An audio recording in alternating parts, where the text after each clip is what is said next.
Voilà, ce matin, j'aimerais vous parler de l'homme spirituel. La parole de Dieu en parle. Est-ce que vous êtes des hommes? Quand je parle d'hommes, les femmes en font partie. Est-ce que vous êtes des hommes spirituels? Parce qu'il y a plusieurs types d'hommes dans la parole de Dieu. Alors on va prendre le livre de 1 Corinthiens déjà. On va voir qu'il y a l'homme naturel, il y a l'homme charnel et l'homme spirituel. Mais il y a aussi le bébé spirituel, il y a l'adolescent spirituel et il y a l'adulte spirituel. Alors, très intéressant à voir ce que la parole de Dieu nous dit dans ce domaine. Premièrement, l'homme naturel, c'est un inconverti. Il ne connaît pas le Seigneur. C'était moi avant ma conversion. Et là, la Bible nous parle, dans 1 Corinthiens 2, 14, elle nous dit homme animal. Mais l'homme animal ne reçoit pas les choses de l'Esprit de Dieu, car elles sont une folie pour lui. Il ne peut les connaître, parce que c'est spirituellement qu'on en juge. Sans le Saint-Esprit, impossible de connaître Dieu. Et c'est vrai que avant ma conversion, on me parlait de Dieu, on me parlait de Jésus, mais je ne comprenais rien. Et je me disais, c'est quoi toutes ces histoires-là? J'étais aveuglé. Il fallait que le voile tombe, que je puisse accepter Jésus comme mon Sauveur et mon Seigneur, et voir clair, être éclairé.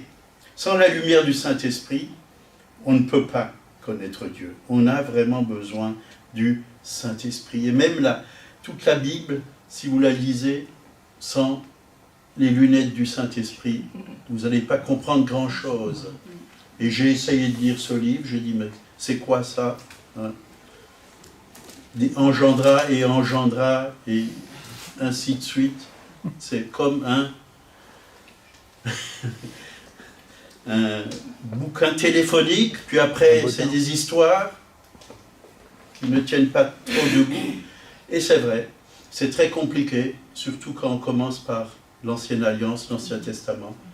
Mais quand on a le Saint-Esprit, la lumière vient sur la parole et on commence à comprendre les choses.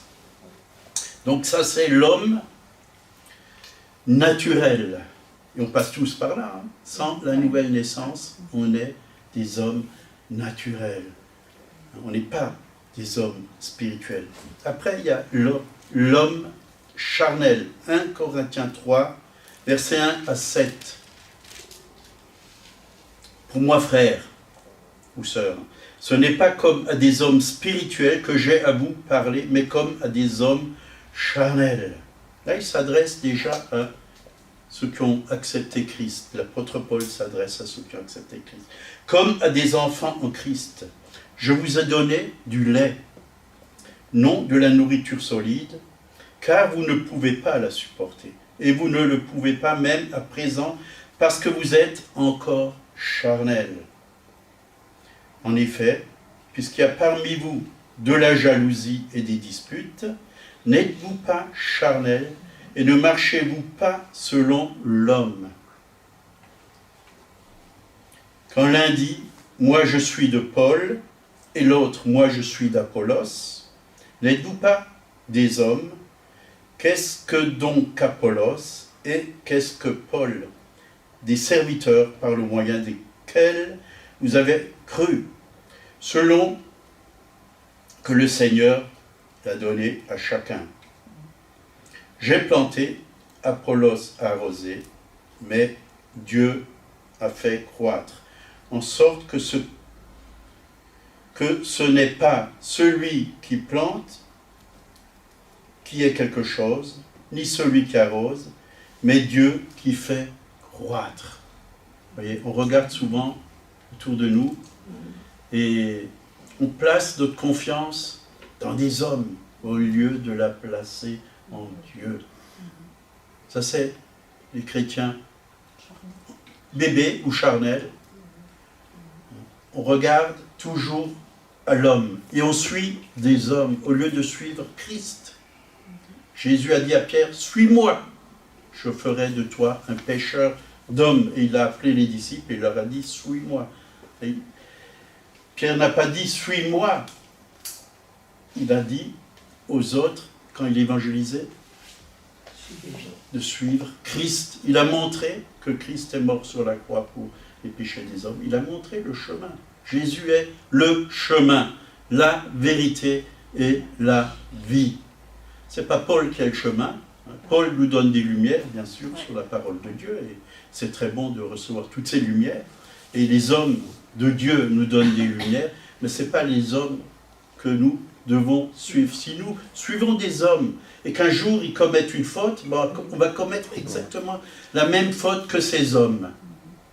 Parce qu'on s'attache à l'homme et non à Dieu. Et quand on s'attache à l'homme, on est bien souvent déçu. Mais quand on s'attache à Dieu, on n'est jamais déçu.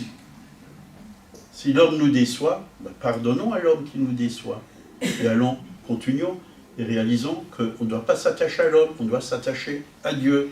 Parce que Dieu ne nous déçoit jamais.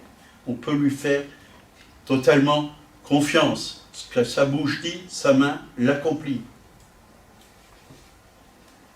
Donc on va reprendre un peu ce passage et on va un peu le décortiquer. 1 Corinthiens 3, verset 1. Pour moi, frères, ce n'est pas comme à des hommes spirituels que j'ai pu vous parler, mais comme à des hommes charnels. Le mot charnel, c'est simple, ça vient de chair. Vient de la chair. C'est ceux qui vivent selon la chair, qui sont attachés aux choses de ce monde et non aux choses d'en haut. La Bible dit « cherchez les choses d'en haut ». Et c'est vrai que le bébé spirituel, ou vous savez, quand je dis bébé, ça ne veut pas dire quelqu'un qui a 2, 3 mois ou 4 mois de conversion ou 1 an. Ça peut être quelqu'un qui en a 10 ou 15 ou 20. Il peut ne pas avoir grandi parce qu'il ne s'est pas nourri ou il s'est mal nourri. Il a eu des enseignements qui ne sont pas bibliques, des doctrines d'hommes, et il y a eu une mauvaise croissance. En fin de compte, c'est quelqu'un qui est malade. Je ne parle pas du bébé qui a 3, 4 ou 1 an de conversion. Ça, c'est autre chose. Lui, il a besoin de tout apprendre. Il a besoin vraiment qu'on prenne soin de lui, qu'on l'éduque dans le Seigneur, bien sûr, et qu'on lui donne la nourriture. Mais au bout d'un certain temps, si on a 10, 15, 20 ans de conversion, et qu'on a encore besoin d'un gros biberon chaque matin, c'est qu'il y a un problème. C'est un problème. Ou un bébé qui ne grandit pas, c'est qu'il est malade. Il est malade. Mais Dieu guérit les malades. Même si tu as 20, 30 ans de conversion, ou 40, Dieu guérit les malades. Il n'est jamais trop tard pour bien faire. On peut toujours commencer à reprendre le chemin de Dieu. Quand quelqu'un a son anniversaire et qu'on oublie son anniversaire, même si c'est le lendemain, on peut quand même encore lui souhaiter. Il n'est jamais trop tard pour bien faire. Donc Paul, au verset 2, de 1 Corinthiens 3, Paul leur dit « Je vous ai donné du lait et non de la nourriture solide ». C'est-à-dire qu'il y a plusieurs sortes de nourriture. Au bébé, on ne va pas lui donner un beefsteak tout de suite après sa naissance. Il ne pourra déjà pas le manger parce qu'il n'a pas de dents. Il lui faut des dents. On va lui donner du lait. Et le steak, ça sera quand il va grandir, ça sera plus tard. Et c'est vrai que dans l'Église, et on l'a bien entendu avec Agnès et Monique quand on était à Bourg-Tiller, Il y avait Mamadou Karemberi qui parlait au pasteur qu'il y a plusieurs nourritures à donner. Il y a de la nourriture pour les jeunes convertis, pour les adolescents, mais il y a aussi pour les hommes qui sont plus mûrs. Et chacun a besoin d'une nourriture différente. Et c'est vrai que parfois j'ai voulu apporter des choses dans l'église et le Seigneur m'a dit non, ne l'apporte pas. Ça ne va pas passer. Ils ne le digéreront pas encore. Ce n'est pas le moment. Mais ça va viendre, hein, comme disent les Vosgiens. Ça va viendre, ne vous inquiétez pas. J'aime bien blaguer, hein, parce que Dieu, il a de l'humour aussi. Hein. Alors, ne soyez pas braqués. Hein. Comprenez la blague. Bien au contraire, quand on blague, ça détend les personnes et ça passe mieux. Ça passe mieux. Donc, vous ne pouvez pas leur donner de la nourriture solide parce qu'ils étaient encore charnels. Hébreux 5, verset 12, en effet, vous, en effet, qui depuis longtemps devriez être des maîtres, vous avez encore besoin qu'on vous enseigne les premiers rudiments des oracles de Dieu. Vous en êtes venus avoir besoin de lait et non d'une nourriture solide. Or, quiconque est au lait n'a pas l'expérience de la parole de justice, car il est un enfant. Mais la nourriture solide est pour les hommes faits, voyez, pour ceux dont le jugement est exercé par l'usage à discerner ce qui est bien et ce qui est mal. Voilà. Le lait, c'est bon pour les bébés. Et ils aiment ça.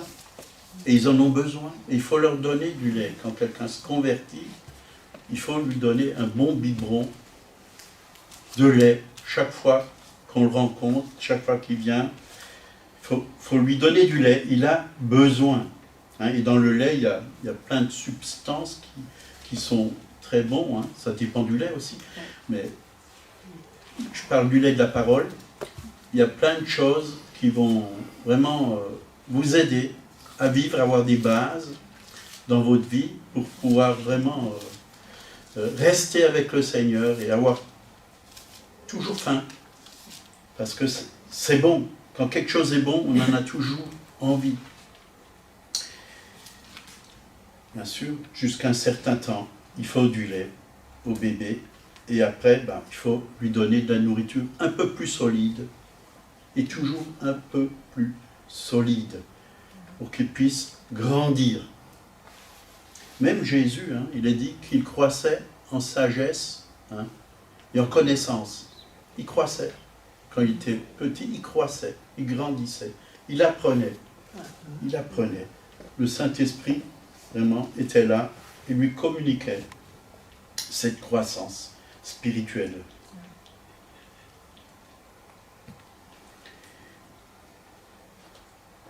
Donc, à un moment donné, dans notre vie chrétienne ou de disciple, c'est mieux comme mot que chrétienne, on a besoin de plus que ce qu'on entend simplement par les autres. Et c'est vrai, moi, j'étais parti pendant 1 an et demi, 2 ans, école biblique, puis mes premières années, les 3 premières années, de ma conversion, tous les jours, on se réunissait, puisque je vivais en communauté, et on recevait la parole de Dieu. Mais tout ça, c'était très bien, c'était très bon, même ce que je recevais pendant les cours à l'école biblique, c'était bien, c'était très bon, et j'en avais vraiment besoin. Mais il me fallait plus. Il fallait que moi-même, je cherche dans la parole, que j'ai des révélations dans la parole. Et c'est ce qui me nourrissait beaucoup plus que tout ce que j'entendais autour de moi. J'étais fortifié. Et je prenais un cahier, j'ai retrouvé tous mes cahiers d'abord, d'ailleurs. J'ai plein de petits cahiers là. J'ai énormément de petits cahiers à la maison. Et j'ai marqué tout ce que Dieu me révélait. Et c'est bon de revenir en arrière et de lire ces cahiers. Et je me disais, vraiment, il y a 30 ans, je savais déjà toutes ces choses. C'est formidable. Et on a vraiment besoin d'une tête-à-tête avec Dieu et d'écouter le Saint-Esprit. Que Dieu vraiment nous parle personnellement. Parce qu'on est unique, hein, déjà, et on a besoin de paroles uniques, de direction aussi unique, pour faire le travail unique que Dieu a pour nous. On n'est pas tous appelés à faire la même chose, on est tous appelés à faire quelque chose de différent. Parce que Dieu, il a beaucoup de facettes, des milliers de facettes. Et dans le corps de Christ, il y a des milliers de fonctions qui sont différentes. Et nous devons rentrer dans la fonction que Dieu a préparée pour nous. C'est comme dans le corps humain, hein, parce que nous sommes le corps de Christ. Chaque membre a une fonction différente. Bien différente. Et on ne peut pas faire la fonction d'un autre membre. Le foie, qu'est-ce qu'il fait? Il filtre le sang, et ainsi de suite.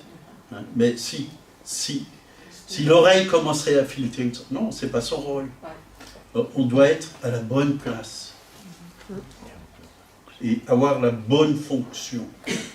Et parfois, on veut se déplacer, on veut prendre la place d'un autre, et ça ne fonctionne pas.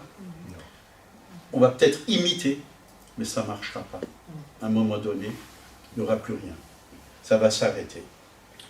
Et chacun a besoin de trouver sa place. Vous savez, pour qu'une église se construise, nous avons besoin d'apprendre à déjà nous aimer les uns les autres, hein, parce que c'est le premier des commandements que Jésus nous a laissé.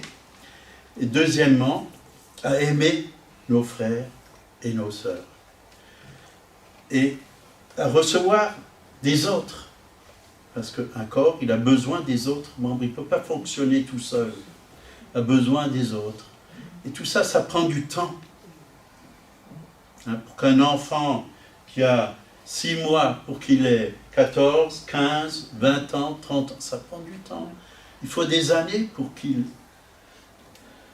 grandisse. Mais dans l'Église, il faut aussi des années pour qu'il y ait une croissance solide. Pourquoi les églises éclatent? Parce qu'on veut avancer trop vite. On ne prend pas le temps. Hein? Et puis, quand c'est qu'une seule personne qui a la tête et qui veut tout faire, c'est pas bon non plus. C'est pas bon. La tête, avant tout, c'est Jésus. Mais quand on laisse faire Jésus qui est la tête, ça fonctionne bien mieux. Bien mieux. Et quand on laisse aussi fonctionner les autres dans le corps, c'est plus enrichissant. Beaucoup plus enrichissant, parce qu'on reçoit des autres, on est édifié, on est encouragé.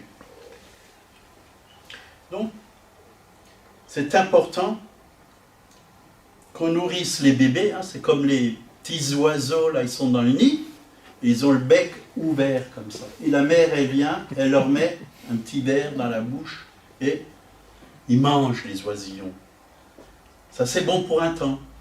Mais après, c'est à notre tour d'aller chercher la becqueté là-dedans pour l'apporter aux autres. C'est à notre tour.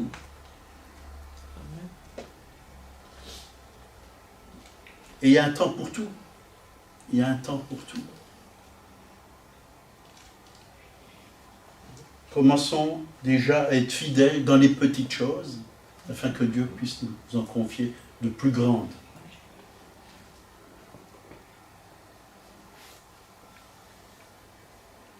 Donc cherchons chacun, même les nouveaux baptisés, cherchez dans la parole de Dieu. Dieu va vous donner déjà ce dont vous avez besoin. C'est bien de venir aux réunions, d'écouter, mais cherchez vous-même, édifiez-vous vous-même. La Bible dit dans Josué, fortifie-toi et prends courage. Josué 1, plusieurs fois. Et si on le fait, pas nous-mêmes, personne ne va le faire à notre place. Tu as beau dire au Seigneur, fortifie-moi. Le Seigneur, lui, t'a déjà dit, fortifie-toi et prends. Amen.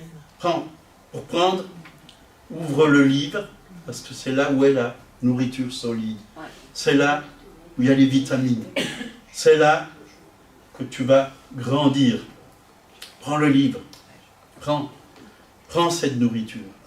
Demande au Saint-Esprit d'ouvrir tes yeux spirituels, ton cœur, et reçois ce dont tu as besoin personnellement. Et c'est vrai que chaque matin, le Seigneur, il a préparé pour vous, pas seulement le petit déjeuner, mais il a tout préparé pour toute la journée. Il a aussi préparé le repas de midi et le repas du soir, peut-être le 4 heures aussi. Il y a tout. Il y a une nourriture complète pour toute la journée, pour que tu puisses tenir le coup. Et si tu prends juste quelques miettes, comme ça le matin, ben, tu n'iras pas loin. Hein. Tu vas vite être fatigué. Tu vas vite être découragé. Tu vas vite faiblir ton corps. Je parle ton être intérieur. Il va devenir faible. Mais si tu prends ce dont tu as besoin pour toute la journée, ben, tu vas tenir le coup jusqu'au soir. Et je crois que c'est bien le matin qu'on a besoin de se nourrir. Parce que le combat, il est durant la journée, dans ton lieu de travail, partout. Le combat, on a un ennemi. 1 Corinthiens 3:3, en effet, puisqu'il y a parmi vous de la jalousie et des disputes, vous voyez, ça c'est les œuvres de la chair, hein. N'êtes-vous pas charnels et ne marchez-vous pas selon l'homme, hein. Selon l'homme. L'homme, voilà, il regarde autour de lui avec ses yeux humains, d'homme. Il voit des choses et il juge selon ce qu'il voit. Il entend plein de choses et il juge selon ce qu'il entend. Mais il ne regarde pas Dieu. L'homme qui n'est pas sous l'onction du Saint-Esprit, ben, il ne fera rien de bien. Et il va trouver ça normal qu'on se dispute et qu'on se chamaille, parce que l'homme veut toujours avoir raison. Il veut avoir raison. L'homme est orgueilleux. L'homme sans l'Esprit de Dieu, il est orgueilleux. Il est même méchant. Il est agressif. Il a plein de défauts. Mais quand on est sous l'onction du Saint-Esprit, on va voir selon Dieu, et on va faire les choses selon Dieu, et ça va marcher. On va éviter les disputes, on va les calmer, et on va encourager. Et bien souvent, c'est vrai, parfois, nos pensées nous disent, là, il y a l'occasion de te fâcher, là, il y a l'occasion de... Mais l'Esprit dit, non, là, sois sage. Là, agis comme ci, agis comme ça. Corrige avec amour. Et c'est vrai que le Saint-Esprit nous donne ses méthodes. Et elles sont bien meilleures que si c'est l'homme qui fait les choses. Laissons Dieu faire les choses au travers de nous. Donc, les disputes, les divisions, c'est l'œuvre de la chair. Jacques 3 nous en parle. Jacques 3, verset 16. Car là où il y a un zèle amer, il y a un esprit de dispute, il y a du désordre et toutes sortes de mauvaises actions. L'esprit de dispute, ce n'est pas l'esprit de Dieu, bien sûr. Ça vient de l'ennemi. Et parfois j'entends des chrétiens qui disent, ah ben, quand on parle du Saint-Esprit, on est toujours divisé. Mais ce n'est pas vrai. C'est pas vrai. Ça divise. Oui, ça divise ce qui est charnel et ce qui est spirituel. Parce que le Saint-Esprit, il met de côté l'œuvre de la chair, ça divise dans le bon sens. Mais le Saint-Esprit, en général, et tout le temps, il nous unit. Il nous unit. Parce que quand nous sommes en communion avec le Père, le Fils et le Saint-Esprit, on est aussi en communion avec les frères et sœurs. C'est l'ennemi qui divise, ou les œuvres de la chair.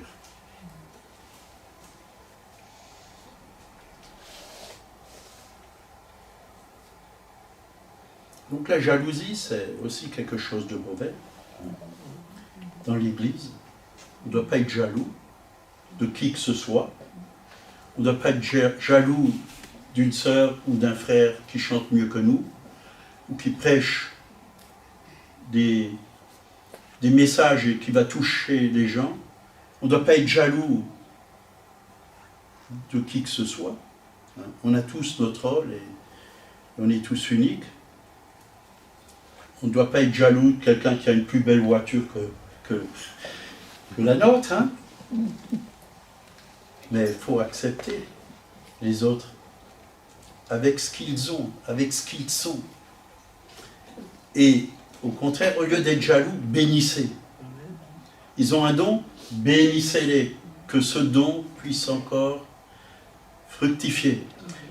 Le frère qui prophétise, il a un don de prophétie. Ben, gloire à Dieu, ne sois pas jaloux. Bénis-le. Prie pour que ce don soit encore mieux utilisé. Parce que c'est pour l'édification du corps de Christ. Et s'il a ce don, c'est aussi pour toi.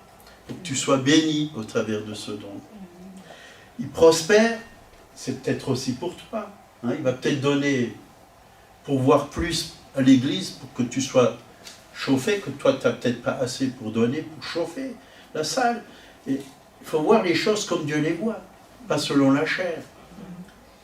Parce que tout est en commun. Les premiers disciples, ils mettaient tout en commun. Et ils partageaient les choses ensemble. Ensemble. Donc, la jalousie, c'est quelque chose qu'il faut mettre de côté dans notre vie. Proverbe 6, verset 34, « Car la jalousie met un homme en fureur, et il est sans pitié au jour de la vengeance. Ne garde pas de jalousie en toi, parce que ça va porter un très mauvais fruit.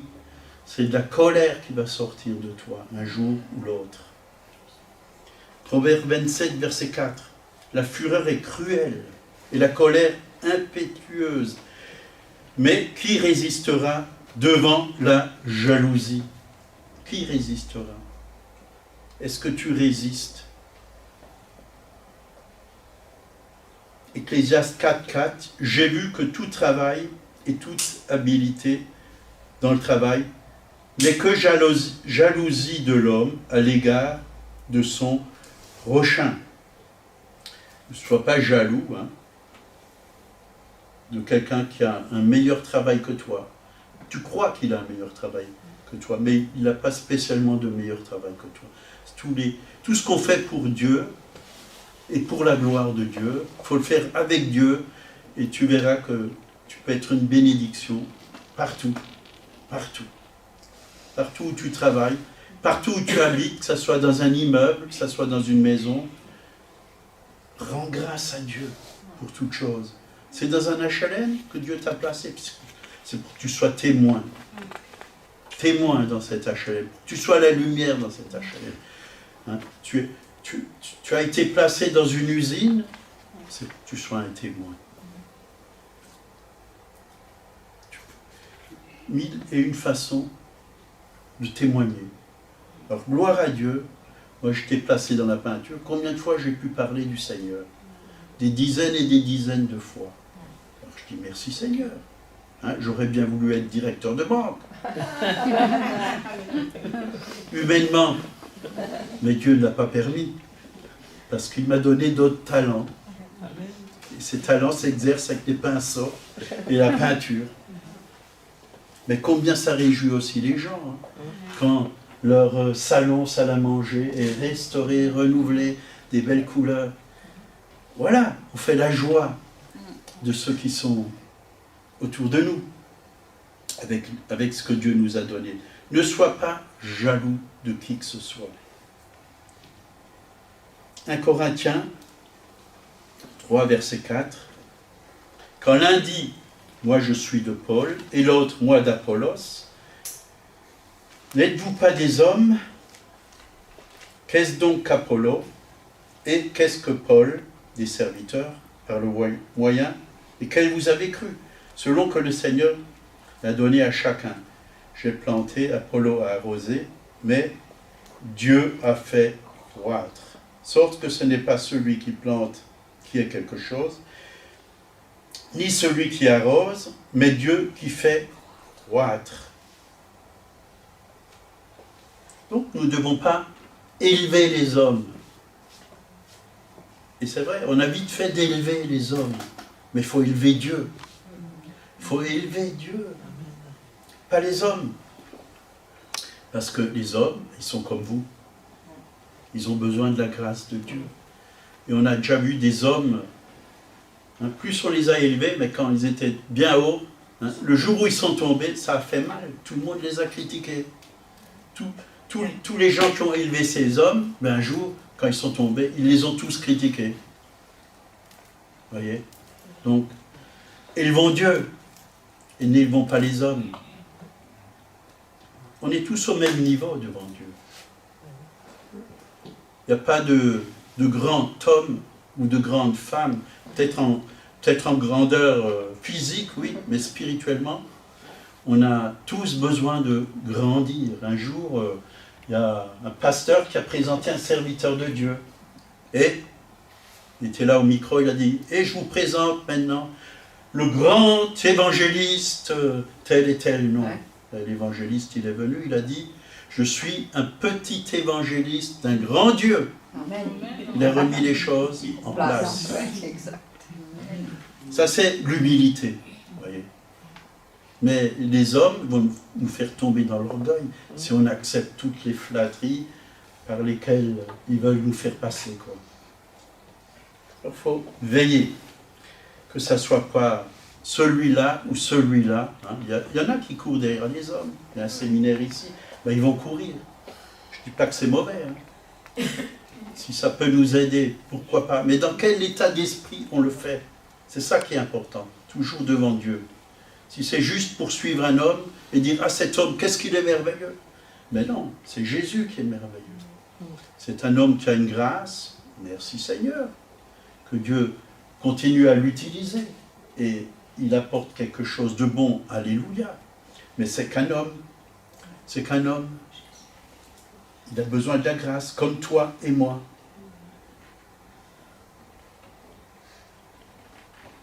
Un Corinthiens 1, versets 10 à 16. Je vous exhorte, frères et sœurs, par le nom de notre Seigneur Jésus-Christ, à tenir tous un même langage et à ne point avoir de division parmi vous, mais à être parfaitement unis dans un même esprit et dans un même sentiment. Car mes frères, j'ai appris à votre sujet, par les gens de Chloé, qu'il y a des disputes au milieu de vous. Je veux dire que chacun de vous parle ainsi, moi je suis de Paul, et moi d'Apollos, et moi de Céphas, et moi de Christ. Christ est-il divisé? C'est vrai, nous sommes le corps de Christ. Christ est la tête, et nous sommes son corps. La tête et le corps sont unis. Spirituellement, la tête et le corps. Paul a été crucifié pour vous? Ou est-ce au nom de Paul que vous avez été baptisés? Est-ce que Christ est-il divisé? Nous sommes son corps. Ouais. Nous devons rester donc unis. Parce que nous sommes son corps. Donc, quand on rencontre Christ, et quand on voit qui est Christ, alors ça nous évite vraiment de nous diviser. De nous diviser. Donc nous sommes tous ses représentants. Nous sommes ses ambassadeurs. Et on ne représente pas des hommes, mais on représente Christ. Christ lui-même. C'est ça. Nous sommes les témoins de Christ. Je ne suis pas le témoin de tel et tel frère. Je suis le témoin de Christ. Voilà, maintenant on va passer à l'homme spirituel. Qu'est-ce qu'un homme spirituel? 1 Corinthiens 2,15. L'homme spirituel, au contraire, juge de tout. Ah, ça j'aime bien. Parce que souvent j'entends, ah, il ne faut pas juger. Non, la Bible dit, l'homme spirituel juge de tout. Pourquoi il juge de tout, l'homme spirituel? Parce qu'il a le Saint-Esprit. Il sait ce qui est juste, hein, il sait ce qui est bon, il sait ce qui est parfait, il sait ce qui vient de Dieu, il sait ce qui vient du diable, il sait ce qui vient de la parole et ce qui ne vient pas de la parole. L'homme spirituel juge de tout. Ah, ce verset, on l'oublie bien souvent. Alors, comme on ne veut pas que les autres viennent nous dire des choses pour nous remettre parfois en place, alors on dit, il ne faut pas juger. Quand tu dis, il ne faut pas juger, c'est que tu ne veux pas grandir. Quand quelqu'un vient te juger avec amour et avec la lumière de Dieu, ce n'est pas l'homme qui vient te juger, c'est Dieu lui-même, au travers d'un homme, qui vient te parler, pour te montrer le chemin. Et il va le faire avec amour. Il ne va pas te donner, ah, tu as fait ci et ça, il ne va pas prendre une matraque, puis tu as fait ci et ça, boum, il ne va pas t'écraser, il ne va pas te... Non, il le fait pour ton bien. Il le fait pour t'aimer, il le fait pour que tu puisses avancer, pour que tu puisses peut-être éliminer certaines choses de ta vie qui ne sont pas à la gloire de Dieu. L'homme spirituel juge de tout et n'est lui-même jugé par personne. Donc dans la Bible, il y a des versets qui nous enseignent qu'il ne faut pas juger. Oui, il y a certains versets, il y a des situations, il ne faut pas les juger. Mais, par exemple, les gens du monde, je ne veux pas les juger, parce qu'ils ne connaissent pas le Seigneur. Ils ne connaissent pas le Seigneur. Ils boivent, ils fument, ils disent des gros mots. C'est normal. Dans le monde, c'est normal. On n'a pas Dieu, on a l'esprit du monde, on a l'esprit de Satan. C'est tout à fait normal que les gens font. C'est leur nature, c'est des pécheurs. Un pécheur, c'est normal. Il triche, c'est normal. C'est normal. Et ces gens, ben, tu ne peux pas les juger. Tu peux juste leur apporter Jésus pour que leur vie soit transformée. Mais dans l'Église, il faut remettre bien souvent les pendules à l'heure. Mais là aussi, il faut être spirituel pour le faire. Parce que si tu veux le faire par ta propre force, par ton propre jugement, tu vas faire des dégâts. Tu vas faire beaucoup de mal. Et les gens vont être blessés. Il faut la sagesse de Dieu.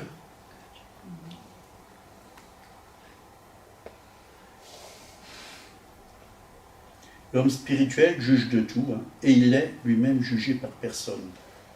Alors là, il y a justement l'apôtre Paul, dans 1 Corinthiens 5, versets 1 à 5, on entend dire généralement qu'il y a parmi vous de l'impudicité, et une impudicité telle qu'elle ne se rencontre pas chez les païens. Oui, ça c'est aussi la première église, il y avait aussi tous les péchés. Ne croyez pas qu'ils étaient parfaits, que c'était le modèle à 100% parfait.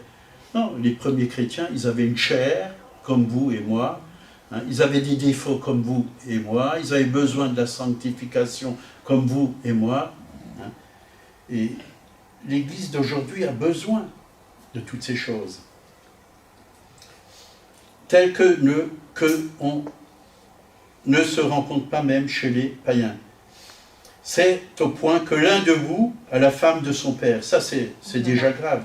Et vous êtes enflé d'orgueil, et vous n'avez pas été plutôt dans l'affliction, afin que celui qui a commis un tel acte fût ôté du milieu de vous. Vous voyez, ça me fait penser aussi à Ananias et Saphira, hein, qui ont été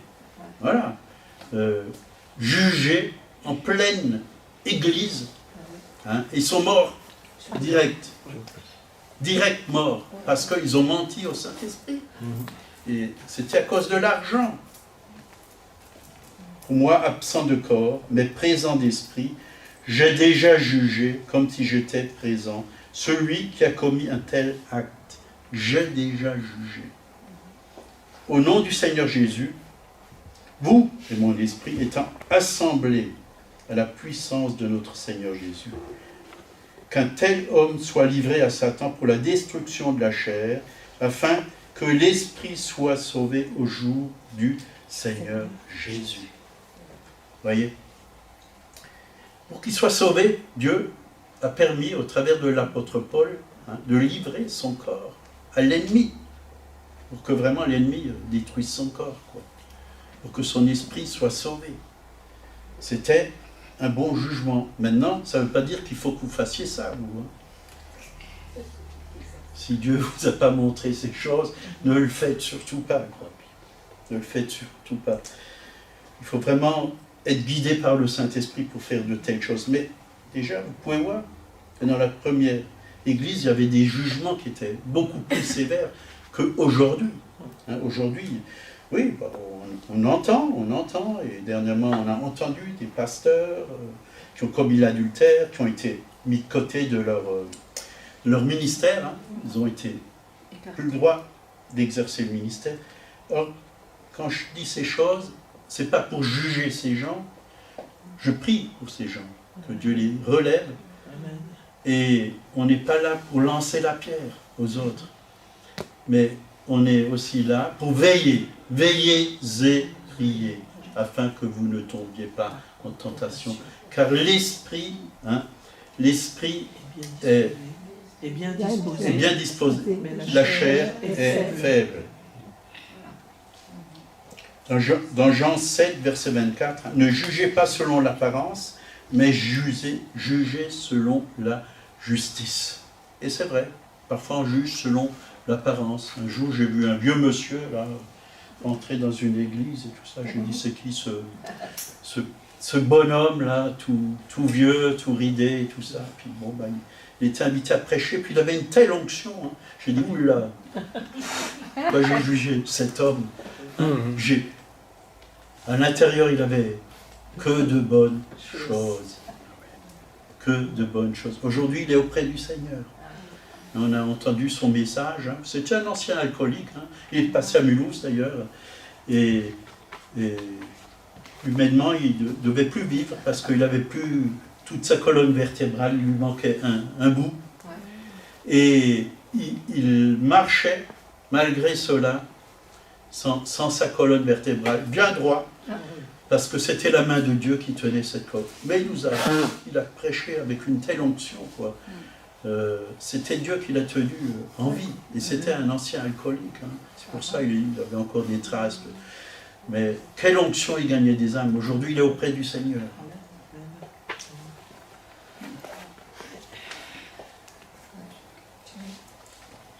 Donc, soyons des hommes et des femmes spirituels. Ne jugeons pas à l'apparence, mais selon la justice. Donc l'homme spirituel ou l'adulte spirituel, c'est une personne qui est parvenue par la croissance spirituelle à l'état d'homme fait. C'est quelqu'un qui a reçu vraiment de Dieu une maturité, qui s'est bien nourri et qui a mis en pratique la parole de Dieu et qui est devenu un adulte, quelqu'un de solide dans la foi. Et on a tous besoin vraiment d'en arriver là. On va voir comment on peut en arriver là. L'heure passe. Hébreux 5, 14. Mais la nourriture solide est pour les hommes faits, pour ceux dont le jugement est exercé par l'usage à discerner ce qui est bien et ce qui est mal. La nourriture solide. Est-ce qu'un enfant peut juger une situation? Non. Un enfant ne peut pas juger une situation. Parce qu'il n'a pas de discernement. Un enfant spirituel. Même un enfant charnel, il ne peut pas tout juger. Il y a des choses qu'il ne peut pas encore juger. Hébreux, chapitre 5, verset 13. Or, quiconque est au lait n'a pas l'expérience de la parole de justice. C'est quoi la parole de justice? Car il est un enfant. C'est quoi la parole de justice? C'est la parole de Dieu. Mais la parole de Dieu révélée. savoir ce qui vient de Dieu et savoir ce qui ne vient pas de Dieu. Savoir l'interpréter selon l'Esprit. Enfin, c'est l'Esprit plutôt qui l'interprète en nous, et au travers de nous.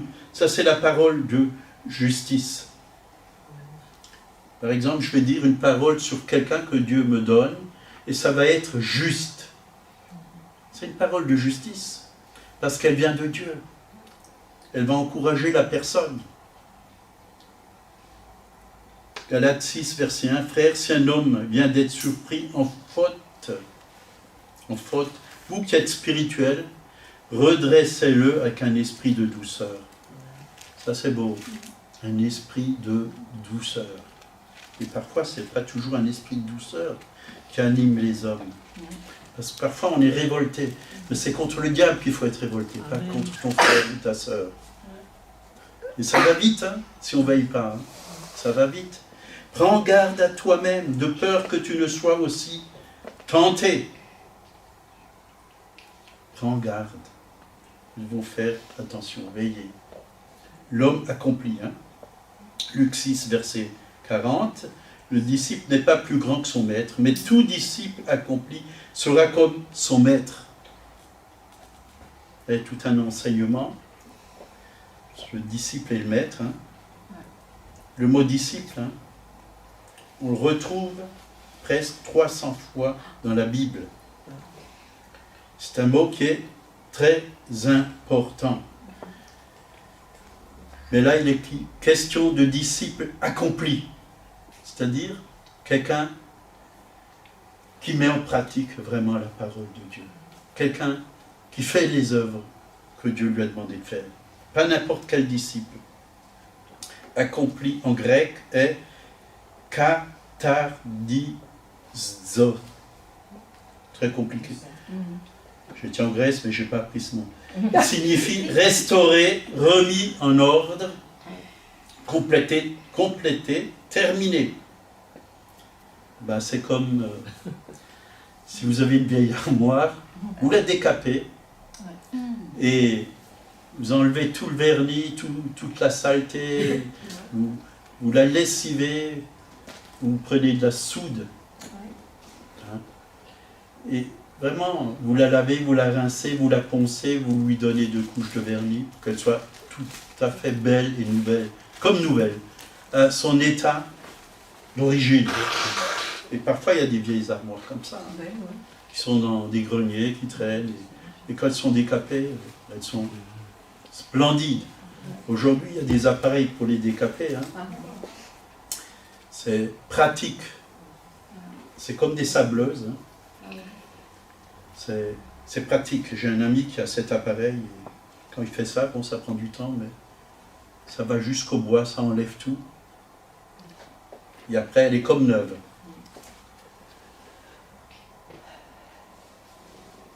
Donc, il faut que le travail soit fini, que l'armoire soit tout à nouveau finie. Ben, quand quelqu'un qui est disciple, quand Dieu lui demande de faire quelque chose, il doit aller jusqu'au bout. Bien souvent, en plein milieu, on s'arrête, on se décourage et on abandonne. Il faut que ça soit fini. Quand on commence quelque chose, il faut le finir. Dans un travail, moi je ne peux pas aller chez les gens et on me demande de peindre une pièce et je fais que la moitié, puis je dis oh ben j'ai plus envie, je suis fatigué, puis je range mes pinceaux, je rentre à la maison, puis je ne reviens plus. Non, ça ne se fait pas. Mais avec Dieu, ça ne se fait pas.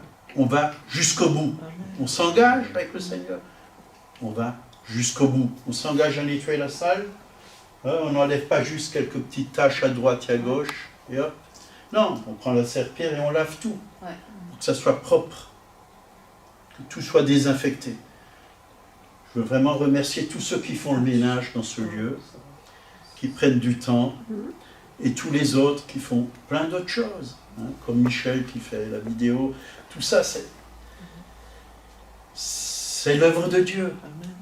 Vous le faites pour la gloire de Dieu. Et pour toutes ces choses, vous aurez des récompenses, croyez-moi.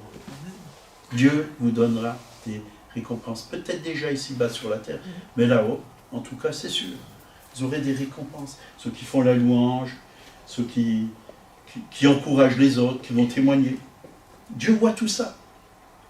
Dieu voit tout ça. Moi, je ne vois pas tout ça. Je ne vois pas toujours toutes ces choses.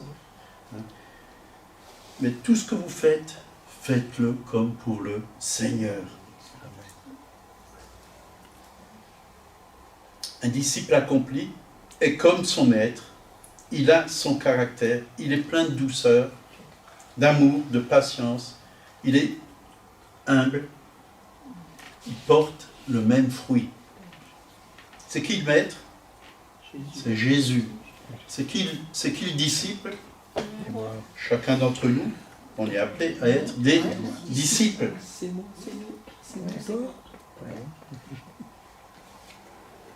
Donc c'est ce que Dieu fait avec nous, hein, comme avec cette armoire. Il nous restaure, il nous termine, pour que nous puissions vraiment être propres.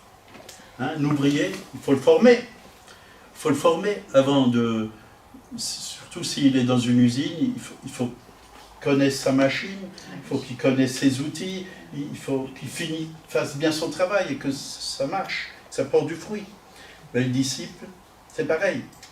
Un disciple en grec, mététes, ça c'est un mot que j'ai appris quand j'étais tout jeune converti, qui veut dire apprenti ou élève. En latin, discipulus.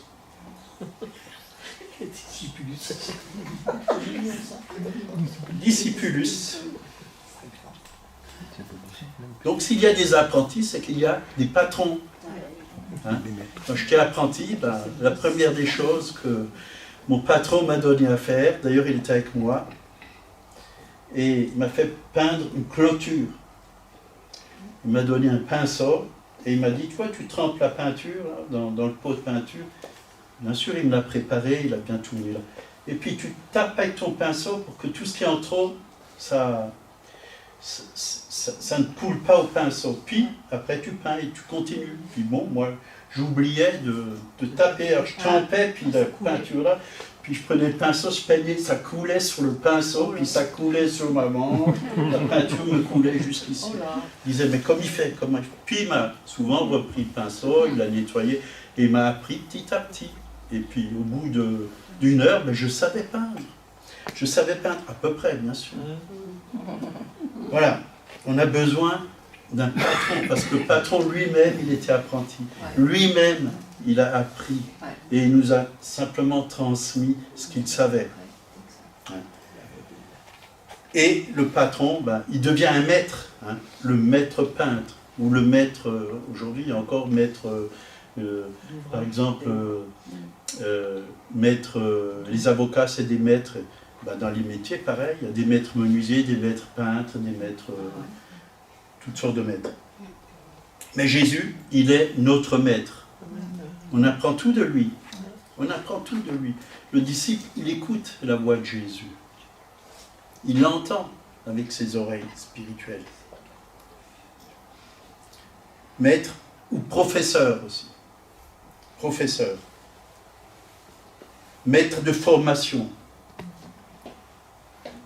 Donc c'est lui qui nous forme. C'est lui qui forme les disciples, les apprentis que nous sommes. Donc le maître, c'est quelqu'un qui a atteint le degré de connaissance. Il connaît la pratique et la théorie. Et c'est ça, dans l'Église, on ne doit pas seulement apprendre la théorie, qu'on ait une grosse tête, mais pratiquer la parole de Dieu. Pratiquer. Dieu a placé dans l'Église des maîtres. Des maîtres. Bien sûr, on ne les appelle pas maîtres, mais ils ont une maîtrise pour des domaines auxquels ils ont reçu des qualifications qui viennent directement de Dieu. Moi, je ne dis pas que j'ai la maîtrise sur tout. Il y a plein de choses que je ne sais pas, que j'ai à apprendre encore. D'autres ont la maîtrise sur d'autres domaines. Mais ce que j'enseigne, je sais ce que j'enseigne, parce que Dieu me l'a révélé.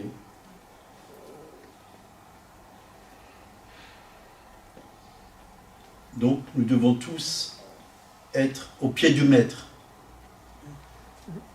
pour apprendre. Hébreux 5, 12. Vous, en effet, qui depuis longtemps devriez être des maîtres. Depuis longtemps. Ça, c'est... Voilà. Ça parle à des personnes qui vivent encore comme des enfants, alors qu'ils devraient déjà être mûrs depuis le temps. Ils devraient être des maîtres. Ils n'ont pas avancé de la bonne manière. Les disciples, en 3 ans, c'est devenu des hommes de Dieu extraordinaires. Et bien souvent, on entend que dans la parole de Dieu, qu'en 2 ans, ils ont évangélisé toute une région. Le disciple, c'est celui qui suit son maître, comme le serviteur suivait son Seigneur. Donc, on ne suit pas un homme, mais on suit Jésus. C'est Jésus qu'on suit. L'apprenti sait, mais immédiatement on pratique ce qu'il vient d'apprendre.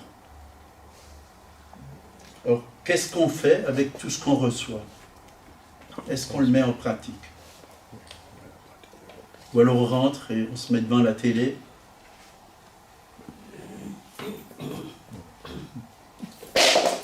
Donc le patron, il ne va pas simplement donner une instruction théorique à son apprenti, mais il lui apprend. Il prend le soin. Il prend du temps avec l'apprenti. Ça prend du temps. Pour apprendre, ça prend beaucoup de temps. Il faut beaucoup de patience, il faut beaucoup d'amour. Donc l'apôtre Paul, il a dit lui-même dans 1 Corinthiens 11, verset 1, « Soyez mes imitateurs comme moi-même je le suis de Christ. » Donc l'homme spirituel, c'est quelqu'un qui obéit à la parole de Jésus. Jésus est notre modèle parfait. Et la parole qu'il a donnée à ses disciples avant de monter au ciel, Matthieu 28, 19, c'est une parole que vous connaissez. « Allez, faites de toutes les nations des disciples, les baptisant au nom du Père, du Fils et du Saint-Esprit. Enseignez-leur à observer tout ce que je vous ai prescrit. Et voici, je suis avec vous tous les jours jusqu'à la fin du monde. » Faites de toutes les nations. Bon, on n'est pas encore arrivé à ça. Hein. On n'est pas encore arrivé. Bien sûr que tout seul, on ne peut pas le faire. Heureusement qu'il y a des disciples partout. Mais autour de nous, il y a des gens qui ont besoin de la parole de Dieu. Pourquoi pas les inviter à boire un café et partager ce que vous avez vécu? Combien de fois il m'est arrivé de commencer à parler avec quelqu'un, du Seigneur. Puis, les gens ont soif. Croyez-moi qu'ils ont soif. Bien souvent, on se dit, oh, ça ne les intéresse pas. Mon œil, ça les intéresse. On a tous au fond de notre cœur la pensée de l'éternité. Et quand on leur parle, ça réveille quelque chose en eux. Il y a une conscience en eux qui disent, il doit y avoir un Dieu. Mais quel est ce vrai Dieu? Jésus est le chemin, la vérité et la vie. Nul ne vient au Père que par lui. Donc faites de toutes les nations des disciples. Il y a encore beaucoup de travail. Et c'est vrai, le mot disciple, comme je vous l'ai lu avant, il est utilisé énormément de fois dans les évangiles, dans les épîtres, mais très peu est utilisé le mot chrétien. 2 fois. D'ailleurs, c'est les gens de dehors qui ont donné le nom à des gens qui vivaient comme Christ, chrétiens. Mais ce n'est pas Dieu qui a donné ce nom. J'aime bien Mamadou Karambéry. Il a dit, est-ce que Jésus est chrétien? Il a dit, ben non. Est-ce que le Père, il est chrétien? Il a dit, ben non.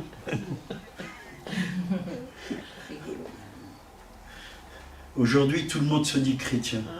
Même les païens. Ceux qui vivent vraiment... Éphésiens 4, verset 11. Là, ça nous parle à la stature parfaite de Christ.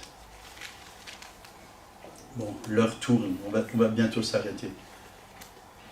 Et il a donné les uns comme apôtres, les autres comme prophètes, les autres comme évangélistes, les autres comme pasteurs et docteurs, pour le perfectionnement des saints en vue de l'œuvre du ministère et de l'édification du corps de Christ. Tout de suite au verset 13, jusqu'à ce que nous soyons tous, oui, tous, mettez-vous avec, hein, tous, et je me mets avec, parvenus à l'unité de la foi et à la connaissance du Fils de Dieu. Voilà le but, connaître le Fils de Dieu, c'est Jésus-Christ. À l'état d'homme fait, à la mesure de la stature parfaite de Christ. Donc, un homme, l'homme spirituel, c'est un homme qui est mûr. Il a une maturité spirituelle. À l'état d'homme fait, stature parfaite de Christ. On va s'arrêter là, parce que je vois qu'il y a encore beaucoup de choses à dire. Ce sera pour une autre fois. Seigneur, merci pour ta parole. Elle est la vérité. Et c'est vrai, tu nous appelles tous à grandir, à mûrir, à porter du fruit, et beaucoup de fruits. Oui, c'est vrai, nous ne sommes pas encore arrivés, nous ne sommes pas encore totalement parfaits. Il y a encore beaucoup de choses en nous qui doivent être perfectionnées, mais que ton esprit peut le faire en nous. Perfectionne-nous, Seigneur, transforme-nous à ton image, à ta ressemblance, afin que nous soyons des témoins vivants, afin que nous soyons des disciples, afin que nous fassions les œuvres que tu nous appelles à faire. Tu as dit que nous ferions les mêmes œuvres que toi, et même de plus grandes. Oui, humainement, c'est impossible, mais spirituellement, comme tu vis en chacun d'entre nous, c'est possible. Tu as dit, celui qui est en vous est plus grand que celui qui est dans le monde. Donc c'est possible parce que tu vis en nous, tu habites en nous, et c'est toi qui fais les œuvres au travers de nous. Merci Père, pour toute cette parole que tu nous communiques ce matin, qu'elle soit gravée dans nos cœurs par ton esprit, et que nous puissions vraiment la mettre en pratique. Au nom de Jésus, Amen. Amen. Amen. Voilà, que Dieu vous bénisse. Si quelqu'un a besoin de la prière, on est là.